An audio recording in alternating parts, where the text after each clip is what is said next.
Sur plus de 50 prétendants au trophée Entreprises et Territoires 2019, 15 candidats ont été sélectionnés.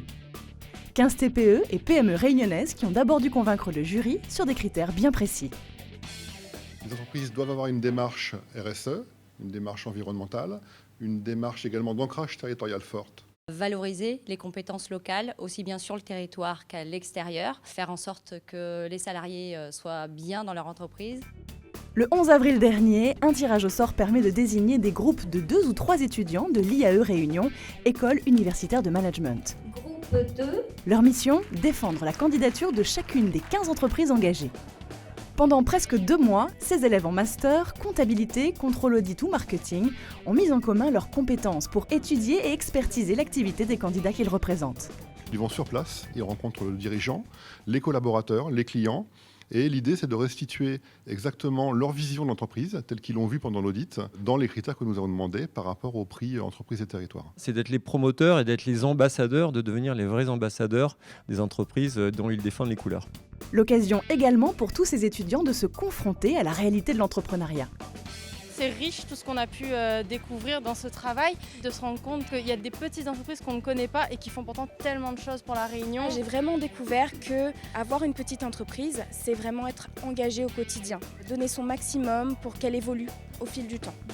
Le 29 mai, la restitution de ce travail réunit tous les candidats et étudiants à l'IAE à Saint-Denis.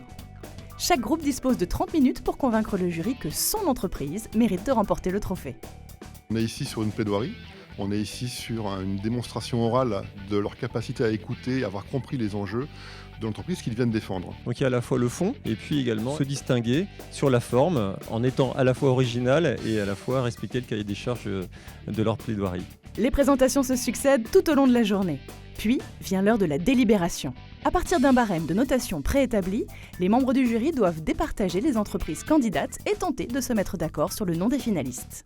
Je vous avoue que c'était âpre, un peu tendu. Il y a eu gros débat. Certaines entreprises qui ont fait l'unanimité. Sur certaines autres, on avait des avis qui étaient un petit peu divergents. Le critère dominant a été vraiment ce critère d'ancrage local, que l'entreprise développe une activité à La Réunion pour les Réunionnais. Le deuxième critère, c'était plutôt en termes d'innovation. Et enfin, le critère d'emploi.